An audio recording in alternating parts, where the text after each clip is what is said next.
नमस्कार, आप देख रहे हैं कोयलांचल लाइव और तमाम छोटी बड़ी खबरों को लेकर मैं हूं आपके साथ के कुणाल धीरज।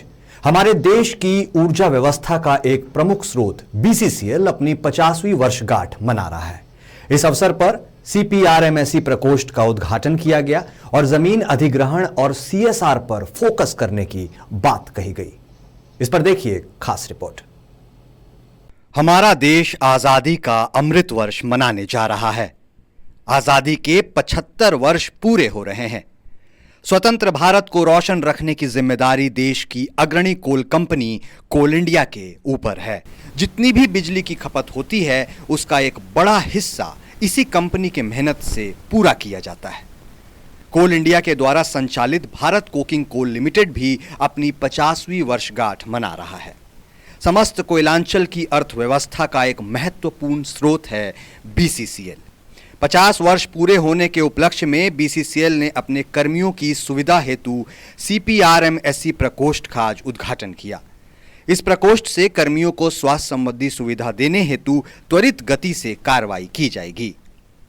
इसका यही मकसद है कि लोगों को स्वास्थ्य संबंधी सुविधा के लिए कहीं दौड़ना न पड़े और एक प्रकोष्ठ के माध्यम से उन्हें सारी सुविधाएं और लाभ मिल सके।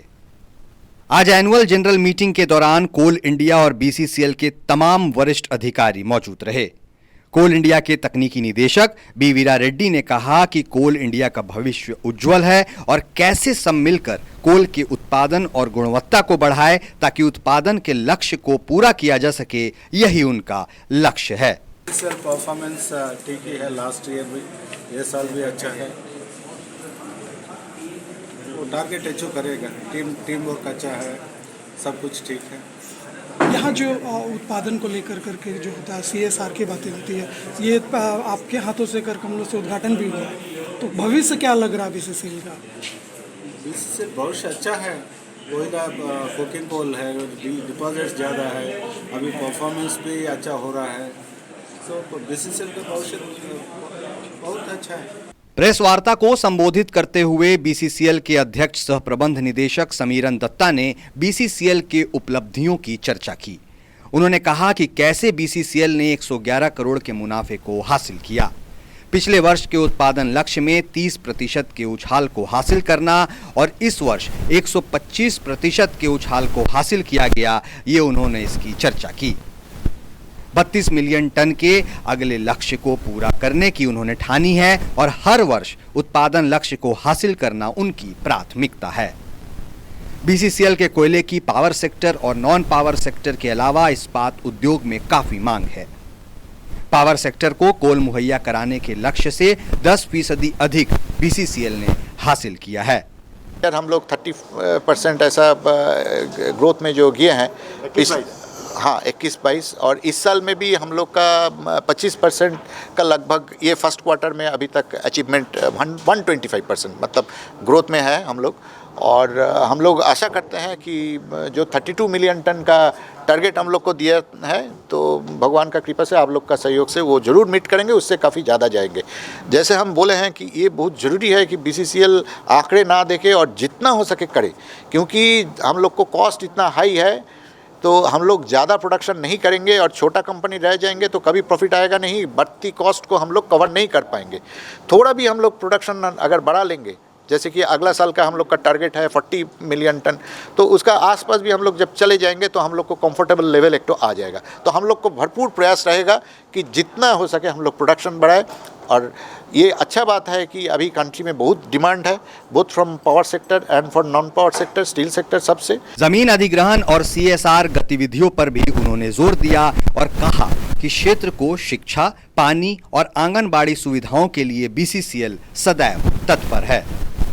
तो ज़मीन जो है इधर थोड़ा रिकॉर्ड के लिए हम लोग को काफ़ी लिटिगेशंस आ जाता है सीएस और आरएस में, तो उसका भी हम लोग केस टू केस बेसिस पे सॉल्यूशन कर रहे हैं। और आरएनआर का भी जितना जहां हो सके हम लोग काम में ला रहे हैं, और भी हम लोग उसमें देखेंगे कि कैसे क्या सॉल्यूशन। अभी तक रुके हुए हैं जमीन के अभाव में या वो भी संकट हो? रुकने से भी ज़्यादा हम बोलेंगे कि थोड़ा स्लो चल रहा है, ऐसा प्रोजेक्ट हमारा है।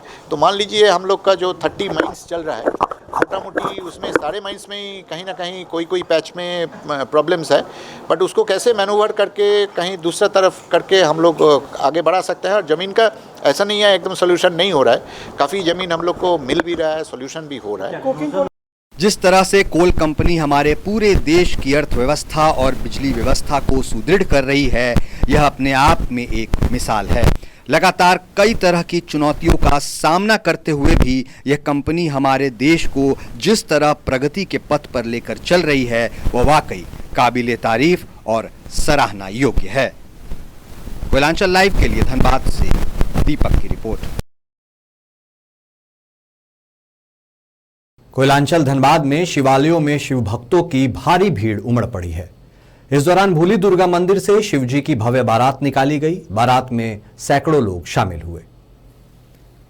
भूली सी ब्लॉक दुर्गा मंदिर प्रांगण से शिवजी की भव्य बारात निकाली गई, जिसमें शिव पार्वती, हनुमान जी, भूत बैताल बनकर सभी इस बारात में शामिल हुए। बाराती के आयोजन में भूली सी ब्लॉक, भूली ई ब्लॉक के साथ साथ समस्त भूली के लोगों ने इसमें अपना सहयोग दिया। आयोजनकर्ता मिथिलेश पासवान ने कहा कि भगवान भोलेनाथ से वर्षा होने की मन्नतें मांगी जा रही हैं, क्योंकि वर्षा नहीं होने से किसानों की स्थिति खराब हो गई है।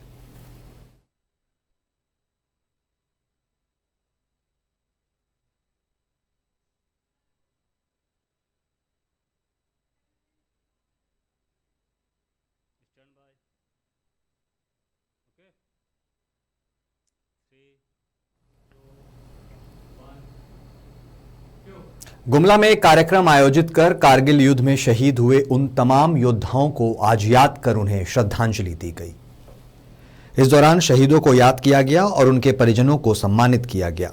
भारतीय जनता पार्टी ने इस मौके पर हाथों में तिरंगा लिए एक जुलूस भी निकाला और परमवीर चक्र विजेता अल्बर्ट एक्का की प्रतिमा पर श्रद्धा सुमन अर्पित किए। वहीं भाजपा नेता मिसिर कुजूर ने कहा कि कारगिल युद्ध में शहीद सैनिकों के परिजनों को वे इस मौके पर सम्मानित करने का काम किए हैं।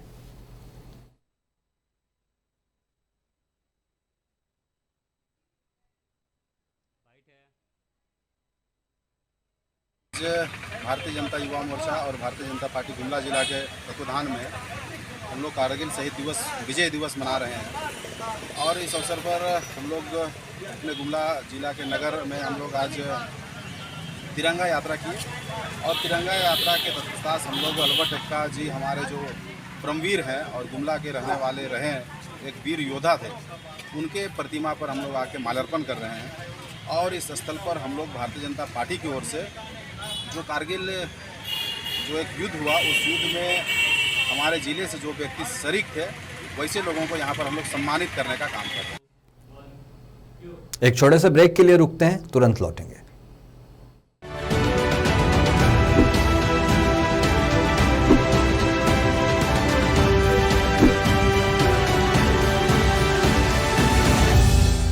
कोलकाता का मशहूर कुसुम रोल अब आपके शहर धनबाद में भी। खाइए रोल, मिटाइए भूख और पाइए सुख। पता बैंक मोड़, सेंटर पॉइंट SBI के पास, धनबाद। Phone number 8210482712। अब राष्ट्रीय तेवर के साथ आपका अपना कोयलांचल लाइव। छुपी खबर, तेज नजर। बिहार झारखंड का सबसे अलग डिजिटल इंफोटेनमेंट चैनल अब पोर्टल के साथ साथ YouTube, Facebook, Twitter, Instagram के साथ टीवी पर भी उपलब्ध। देखिए, सुनिए, पढ़िए, जानिए और जुड़िए हमारे साथ। संपर्क करें हमारे WhatsApp नंबर पर 9431510114 या फिर फोन नंबर 032635533916। और ब्रेक के बाद आपका फिर से स्वागत है। गुमला के कस्तूरबा गांधी आवासीय विद्यालय की 4 छात्राएं कोरोना पॉजिटिव हो जाने से स्कूल में हड़कंप मच गया है। कोरोना हो जाने से छात्र के परिजन काफी चिंतित नजर आ रहे हैं। लोगों को यह डर सताने लगा है कि कितने लोगों को कोरोना हुआ, जो जांच के बाद ही पता चल पाएगा। वहीं स्कूल प्रबंधन ने सभी बच्चों की कोरोना जांच कराने का आदेश दिया है, जिससे यह पता चल पाएगा कि कितने लोगों के बीच बीमारी फैल चुकी है।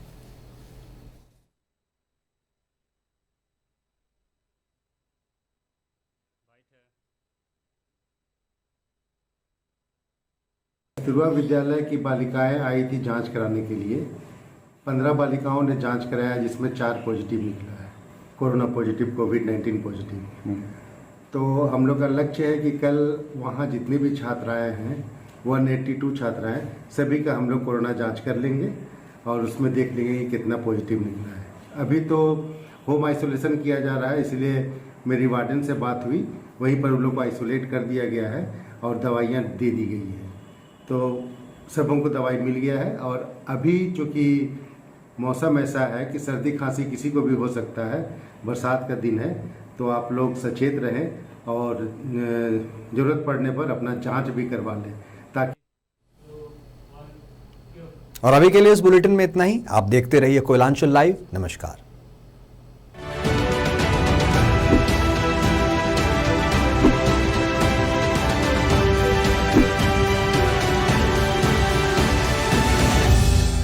कोलकाता का मशहूर कुसुम रोल अब आपके शहर धनबाद में भी। खाइए रोल, मिटाइए भूख और पाइए सुख। पता बैंक मोड़, सेंटर पॉइंट SBI के पास, धनबाद। Phone number 8210482712। अब राष्ट्रीय तेवर के साथ आपका अपना कोयलांचल लाइव। छुपी खबर, तेज नजर। बिहार झारखंड का सबसे अलग डिजिटल इंफोटेनमेंट चैनल अब पोर्टल के साथ साथ YouTube, Facebook, Twitter, Instagram के साथ टीवी पर भी उपलब्ध। देखिए, सुनिए, पढ़िए, जानिए और जुड़िए हमारे साथ। संपर्क करें हमारे WhatsApp नंबर पर 9431510114 या फिर फोन नंबर 032635533916।